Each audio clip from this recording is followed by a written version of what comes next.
C'est bon, hein, quand tu veux. Ok. C'est bon. Seigneur, merci parce que nous pouvons nous réunir ici librement. Merci pour ta grâce que nous connaissons. Et merci pour ta parole surtout. Merci parce que ce matin, ce n'est pas un esprit de timidité que tu m'as donné, mais un esprit d'amour, de force et de sagesse. Merci pour ta parole parce qu'elle est aussi comme une épée à double tranchant, qu'elle puisse vraiment trancher dans nos cœurs ce qui n'est pas la gloire de ton nom. Merci Seigneur Jésus, que vraiment ta parole, je puisse l'annoncer avec joie, avec ton assurance. Au nom de Jésus, je te demande Amen. Amen. Alors bonjour à tous. Bonjour Ménie. Donc ce matin, on a déjà lu dans la parole de Dieu, « Oui, le bonheur et la grâce m'accompagneront tous les jours de ma vie. » Et puis j'ai beaucoup médité ces derniers temps sur ce verset, et c'est ce qui m'a amené à écrire ce message. C'est en fait, je veux vous parler un petit peu du bonheur. Donc, nous avons tous soif du bonheur et nous aspirons tous à la joie. Et Dieu, vous savez, Dieu désire cela pour nous. Parce que dans la parole de Dieu, il est beaucoup de fois parlé de joie, de se réjouir. Et le secret du bonheur, il peut que se trouver dans la parole de Dieu. Et vous savez bien, puisque vous connaissez tous le Seigneur ici, que le chemin du bonheur, c'est Jésus. Et ce matin, avant de venir encore, j'ai médité là-dessus et je me suis dit, ça serait bien que je lise les béatitudes. Alors j'ai cherché sur ma tablette, béatitudes, parce que je voulais l'adresse où ça se trouve. Et puis je trouve béatitude du latin beatitudo égale bonheur. Donc, je vois vraiment que je dois vous lire les béatitudes. Alors, c'est Matthieu 1. Ah, ben, je n'ai pas marqué la bonne référence. Je crois que c'est Matthieu 5, 1 à 11.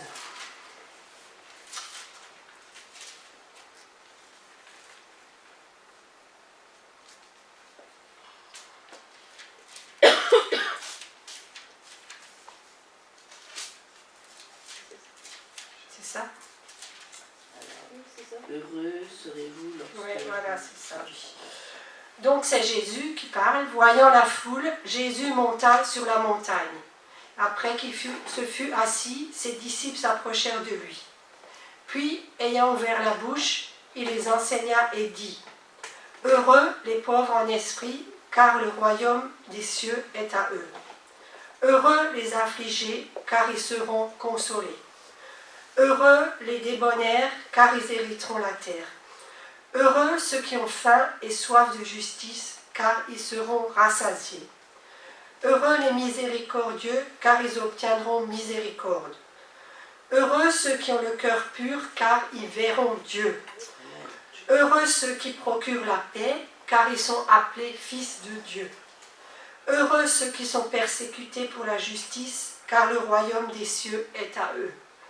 Heureux serez-vous lorsqu'on vous outragera, qu'on vous persécutera et qu'on dira faussement de vous toutes sortes de mal à cause de moi. » Bien sûr, le mot « heureux », ça va avec bonheur.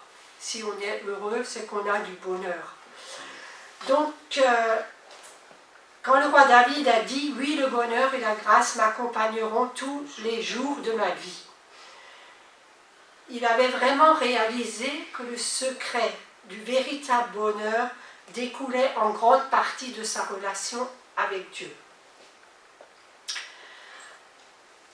Et le chrétien est aussi invité à se réjouir dans le Seigneur en tout temps. Réjouissez-vous toujours dans le Seigneur. Philippiens 3, verset 11. Vous savez, on peut se réjouir parce qu'on a été appelé des ténèbres à son admirable lumière.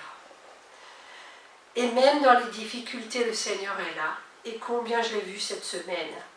Alors le premier bonheur que nous éprouvons, c'est quand on se convertit. Quand nous nous repentons de nos péchés et quand nous recevons le pardon du Seigneur Jésus.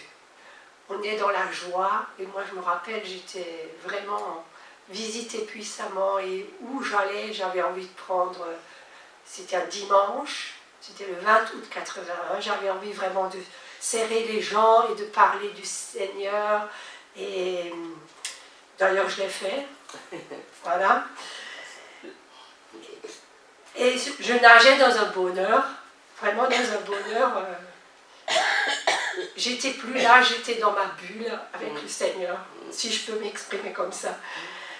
Alors donc la première des choses qu'on a à faire, si on veut le bonheur, c'est se débarrasser du mal, en confessant nos péchés et aussi à marcher dans la sanctification tout au long de notre vie. Ce n'est pas seulement le jour de la conversion. Le psaume 16, verset 11 nous dit « Tu me fais connaître le sentier de la vie, il y a d'abondantes joies dans ta présence, un bonheur éternel à ta droite. » D'abondantes joies dans ta présence. C'est vrai que si on est dans la présence du Seigneur, on est dans la joie. Quand David a dit ces paroles, on voit vraiment qu'il avait une réelle communion avec Dieu et qu'il lui faisait entièrement confiance malgré les moments qui venaient de passer, parce qu'il était dans une caverne et vraiment il a eu des difficultés, mais Dieu était avec lui. Et c'est vrai que David, il est toujours encourageant. Dans les psaumes de David, c'est vraiment quelque chose qui nous encourage toujours et qui nous apporte la joie et le bonheur. Alors, psaume 4, versets 7 à 9.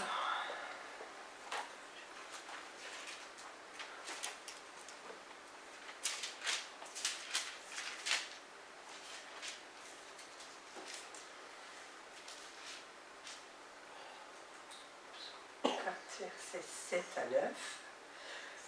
Plusieurs disent, qui nous fera voir le bonheur? Fais lever sur nous la lumière de ta face, ô Éternel. Tu mets dans mon cœur plus de joie qu'ils n'en ont, quand abondent leur froment et leur mou. Je me couche et je m'endors en paix, car toi seul, ô Éternel, tu me donnes la sécurité dans ma demeure. Moi, j'avais souvent déjà lu le verset 9. Je me couche et je m'endors en paix, car toi seul, ô Éternel, tu me donnes la sécurité dans ma demeure.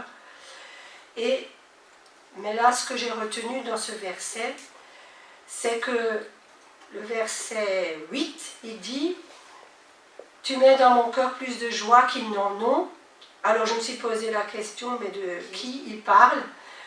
De ceux qui, quand abondent leur froment et leur mou, de ceux qui ont fait une très bonne récolte.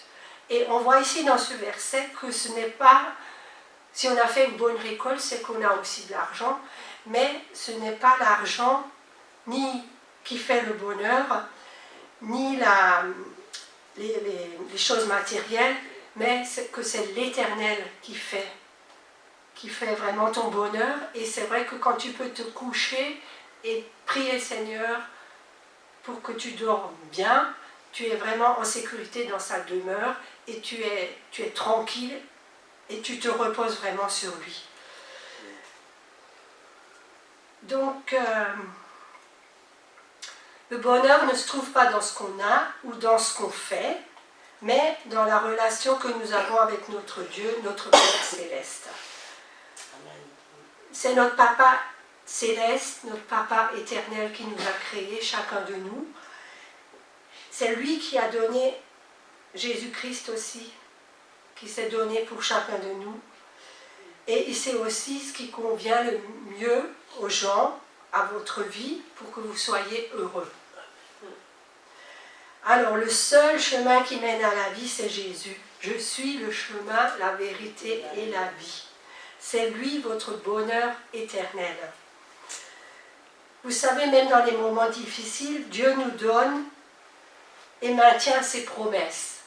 C'est comme Paul a partagé tout à l'heure, on a la table, l'héritage, c'est les promesses. Et c'est vrai, c'est une belle image, je vois vraiment toutes ces bénédictions qui sont posées sur la table et toutes ces promesses que le Seigneur nous a faites, il faut nous en saisir. Moi, je ne peux pas me saisir à votre place, Mais vous devez vous saisir chacun individuellement des promesses de Dieu.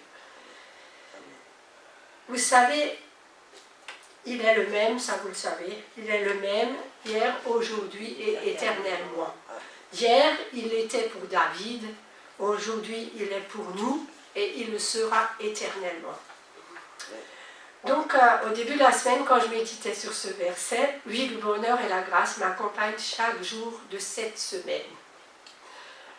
Puis-je en dire autant aujourd'hui? Est-ce que le bonheur m'a accompagné cette semaine? Alors, je vais un petit peu vous donner ce que j'ai vécu. Donc, pour moi, c'était la rentrée et un changement de poste, puisque la bijouterie a fermé, et donc je me retrouve voilà, en caisse. Et des fois, c'est pas évident comme ça de commencer un nouveau travail, surtout quand on a un certain âge, je dirais. Mais le Seigneur m'a fortifié dans sa parole, et j'ai lu le même jour, lundi matin, Exode 12, le verset 3, et j'ai lu « Je serai avec toi ». Et vraiment, j'ai pris ce verset, comme il a dit à Moïse, je dis, moi, je prends ce verset et je le fais mien, je serai avec toi. J'avais vraiment besoin que le Seigneur me donne cette parole. Et c'est, vous voyez, c'est pas un long truc, j'ai pas lu des chapitres et des chapitres, mais j'ai juste lu ce qu'il me fallait et le Seigneur, vraiment, j'en avais besoin. Parce que cette semaine, c'était pas facile, mais le Seigneur était là.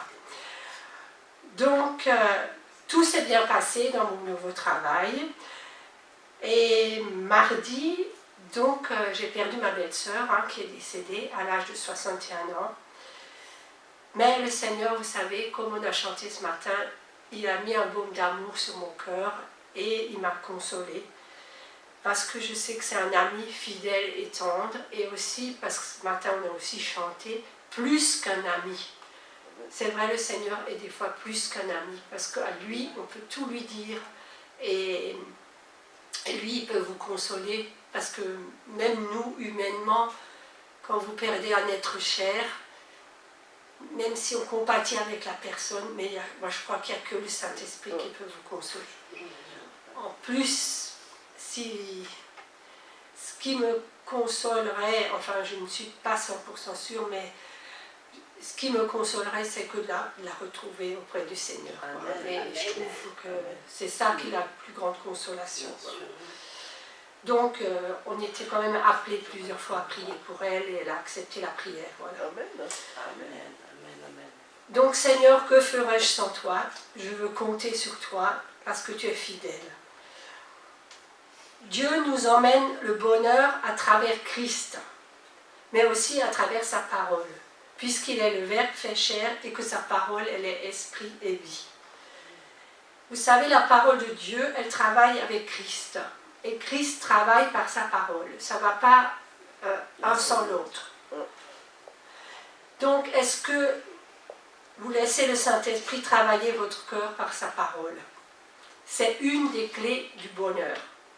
Attention, après je vous interrogerai. Jésus dit dans sa parole, dans Luc 11, verset 28, « Heureux plutôt ceux qui écoutent la parole de Dieu et qui la gardent. » Certaines versions disent « obéissent ». Donc dans la Bible, le mot « heureux » est utilisé plus de 100 fois. Et la source du bonheur se trouve en Dieu. Lui seul peut rendre l'homme heureux d'un bonheur serein et durable. C'est lui qui donne la paix, c'est lui qui donne la joie lorsqu'on se confie en lui. Donc, une autre clé du bonheur. Vous savez, dans le temps, on chantait un chant, « Quelqu'un a-t-il soif ?» Je ne sais pas si vous connaissez, je crois que c'était Exo, « Quelqu'un a-t-il soif ?» Et ça m'a fait penser à ça, c'est d'avoir soif de la parole. Quand vous avez soif, vous buvez. Donc, ayons soif de la parole, mais pas ayons soif de la parole révélée. Surtout, c'est ça. Et c'est ça qui va faire sortir des bonnes choses de chacun de vous. Et de moi aussi. On va lire Philémon 1, versets 4 à 7, mais je vais vous le lire dans la version français courant. L'apôtre Paul lui dit à Philémon, toutes les fois que je prie, je pense à toi, Philémon, et je remercie mon Dieu, car j'entends parler de ton amour pour tous les croyants et de la foi au Seigneur Jésus. Je demande à Dieu que la foi que tu as en commun avec nous soit efficace en toi pour faire connaître tous les biens que nous avons dans notre vie avec le Christ. Ton amour, frère, m'a donné beaucoup de joie et d'encouragement, car tu as réconforté le cœur des croyants. Donc on voit ici que Paul, il dit que Philémon, il a appliqué la parole de Dieu dans sa vie, et on voit aussi que ça a réjoui le cœur de Paul. Vous savez, quand Paul et moi, on voit que vous marchez vraiment dans la parole et que vous faites des expériences extraordinaires avec Dieu, eh ben, on se réjouit aussi. On est comme l'apôtre Paul, on se réjouit et ça nous rend heureux. Voilà. Et je voudrais dire qu'il y a des personnes certaines personnes parmi vous à qui on pourrait dire la même chose que Paul a dit à Philémon. Quand j'entends parler de ton amour pour tous les croyants, voilà, par exemple. Quand je vois l'amour que vous avez les uns pour les autres, ben ça nous réjouit. Donc le bonheur, c'est aussi avoir un esprit disposé au changement. Comme Thierry a eu cette image, vraiment, le Seigneur, il nous émonde. Et qu'on puisse prier aussi, Seigneur, change mon cœur, montre-moi ce qui ne va pas. Des fois, c'est une prière difficile à faire, mais le Seigneur, il vous le montre, et en fait, ça concourt à votre bien. Si le Seigneur met son doigt sur quelque chose qui ne va pas dans votre vie, je crois qu'il faut qu'on se laisse faire, parce que c'est juste pour notre bien. Et ça nous amène au bonheur. Et même c'est ma prière à moi, Seigneur, donne-moi vraiment ta parole, que je puisse changer, même après 37 ans de conversion. On a tous les jours besoin de changer, on a besoin de grandir. On va prendre 1 Pierre 2, versets 1 à 5.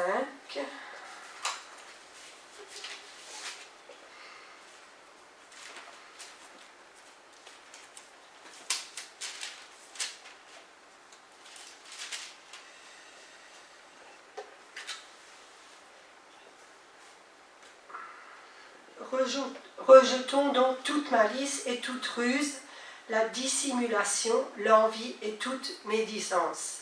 Désirez comme des enfants nouveau-nés le lait spirituel et pur, afin que par lui vous croissiez pour le salut, si vous avez goûté que le Seigneur est bon. C'est ça, hein? Approchez-vous de lui, pierre vivante, rejetée par les hommes, mais choisie et précieuse devant Dieu, et vous-même, comme des pierres vivantes, édifiez-vous pour former une maison spirituelle, un saint sacerdoce, afin d'offrir des victimes spirituelles agréables à Dieu par Jésus-Christ.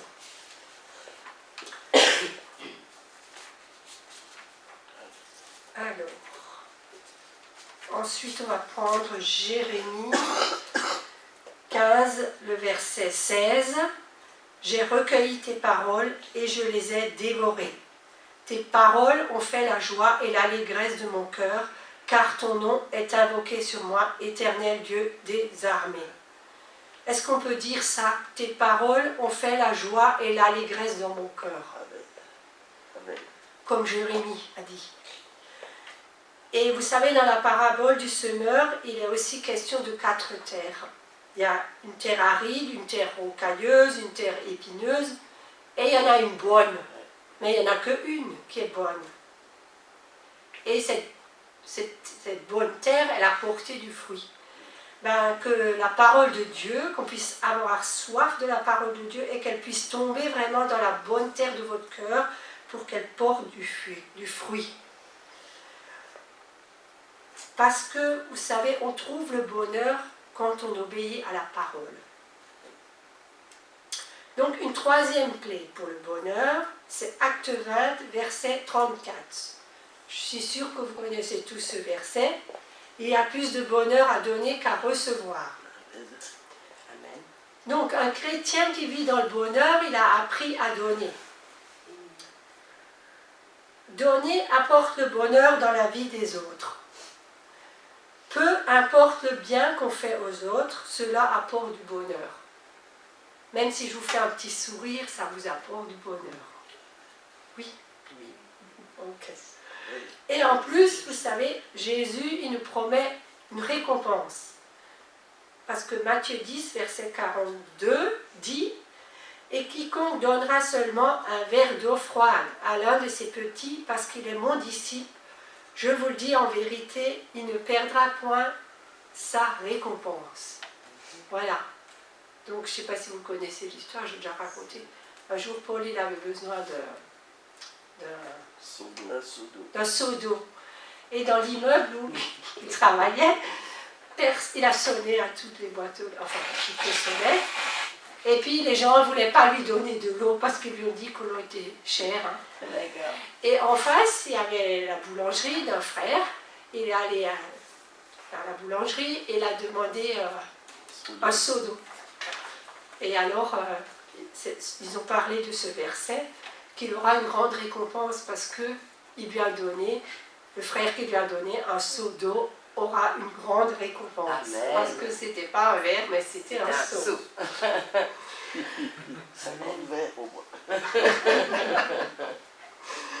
Alors, Jésus est notre modèle. Il a marché sur la terre en faisant des choses pour les autres. Vous le savez comme moi, il a guéri les malades. Et une des conditions pour le bonheur permanent, c'est s'impliquer dans la parole. Et si je ne m'implique pas dans la vie des autres en faisant des actes de générosité, en leur consacrant du temps, bien sûr ça coûte de l'argent, un petit sourire, un petit cadeau, une petite parole adéquate au bon moment, un peu de gentillesse, ah ben j'ai pas de bonheur dans ma vie si je fais pas tout ça. Et on ne doit pas rester assis, mais on doit agir. Et je crois qu'on doit continuellement agir. Une fois, j'avais lu aussi, je crois que c'est Joyce Meyer qui disait que tous les jours, on a quelque chose à donner à quelqu'un. Et vous savez, on a tous des besoins et on a aussi tous des manques. Et des fois, un est faible et l'autre est plus fort. Donc, si l'autre est plus fort, il peut apporter un peu de bonheur et de joie dans la vie et vice-versa. Et aussi, ça peut être dans le couple, ça peut aussi être comme ça. Si un est faible, l'autre le soutient. Donc, nous sommes appelés à faire des choses quotidiennement pour les autres, comme Christ. Vraiment, vivons pour les autres et marchons comme Christ a marché. Mais être sous la grâce, c'est pas marcher n'importe comment sur la terre, mais c'est marcher comme Dieu veut qu'on marche. Marcher selon la volonté de Dieu, marcher selon l'esprit. Et alors encore une clé du bonheur. Si quelqu'un veut être heureux, il doit préserver sa langue. Donc on va parler un petit peu de la langue. 1 Pierre 3, verset 10. C'est sur la même page. Si quelqu'un en effet veut aimer la vie et voir des jours heureux, donc ça parle de bonheur, et vous voulez tous voir ou avoir des jours heureux, qui préserve sa langue du mal et ses lèvres des paroles trompeuses, qui s'éloigne du mal et fasse le bien, qui recherche la paix et la poursuive, car les yeux du Seigneur sont sur les justes et ses oreilles sont attentives à leurs prières, mais la face du Seigneur est contre ceux qui font le mal. Et il y a Proverbe 4, le verset 20 à 22. Bon, il y a beaucoup de passages qui parlent de la langue. Mon fils, sois attentif à mes paroles, prête l'oreille à mes discours, qui ne s'éloignent pas de tes yeux, garde-les dans le fond de ton cœur, car c'est la vie pour ceux qui les trouvent, c'est la santé pour tout le corps. Donc soyez attentifs aux paroles du Seigneur et c'est la santé pour tout votre corps. Amen. Ce verset, je l'ai aussi déjà expérimenté parce que le Seigneur, il désire vraiment que nous ayons la santé. Amen. Et la maladie ne vient pas de Dieu. Je le dis ici parce qu'il y a des gens qui croient que Dieu nous envoie des maladies. Ah non. Ben non, Dieu est bon. Amen. Dans ces versets, le Seigneur nous demande de veiller sur notre bouche et de ne pas mentir. 1 Pierre 3, le verset 12, donc je l'ai déjà lu, c'est « Les yeux du Seigneur sont sur les justes ». Est-ce que vous êtes juste? Oui, vous êtes juste parce que vous avez été justifié par le Seigneur. Et ses oreilles sont attentives à leurs prières. Mais la face du Seigneur est contre ceux qui font le mal. Donc souvent le bonheur, il ne peut pas venir dans ta vie parce que tu vis contraire à la parole. Et tu dis aussi des choses contraires à la parole. Mais nous sommes appelés à construire avec notre bouche, à communiquer les grâces de notre Seigneur. Et quand tu as envie de dire des choses négatives, tu n'es pas obligé de les sortir de ta bouche non plus. Par exemple, si ta femme elle rentre du coiffeur et tu la trouves pas bien coiffée et que ça ne te plaît pas, tu n'es pas obligé de lui dire. C'est moche, non? Parce que non. Je vous dirai ça tout à l'heure en privé. C'est filmé, hein. C'est vécu alors. Oui, c'est vécu. Donc, emmener des paroles bénissantes. Bénir, ça veut dire du bien. Emmener des paroles qui emmènent le bonheur chez les autres. Et construisons avec nos bouches. Si ce n'est pas édifiant, n'en parlons pas. Travaillons ensemble pour l'œuvre de Dieu. Et je crois qu'on a tous du progrès à faire et je le prends aussi pour moi. 1 Pierre 2, le verset 1 nous dit « Rejetons donc toute malice et toute ruse, la dissimulation, l'envie et toute médisance. » Proverbe 16, le verset 20 « Celui qui réfléchit sur les choses trouve le bonheur, et celui qui se confie en l'Éternel est heureux. » Une autre version dit « Celui qui est attentif ». Donc, vous savez, le bonheur, ce n'est pas dans les choses de ce monde, mais c'est seulement Dieu qui peut nous donner le bonheur. Amen. Et vraiment, le chemin qui mène au bonheur passe par le Saint-Esprit. Et même Monsieur le curé hier, il a dit que le chemin du bonheur, c'est Jésus. Amen. Amen. Amen. Et que vraiment vous puissiez être des canaux que Dieu utilise pour apporter le bonheur aux autres. Amen. Donc je vais juste un peu vous faire un petit résumé. Oui, voilà, c'est vrai. Donc débarrassez-vous du mal et du péché dans vos vies. Recherchez et avoir soif de la parole de Dieu. Vous approchez du Seigneur. Aussi, nous sommes frères et sœurs, donc il faut que nous ayons un échange, parce que quand on s'approche de l'autre, il faut qu'on voie aussi le Seigneur vivre dans sa vie. Et pour terminer, édifions-nous les uns les autres en apportant des paroles bénissantes. Amen. Amen. Amen. Amen. Vous n'avez pas une interrogation? Je t'en fais une. Voilà. Voilà. Merci Seigneur Amen. pour ce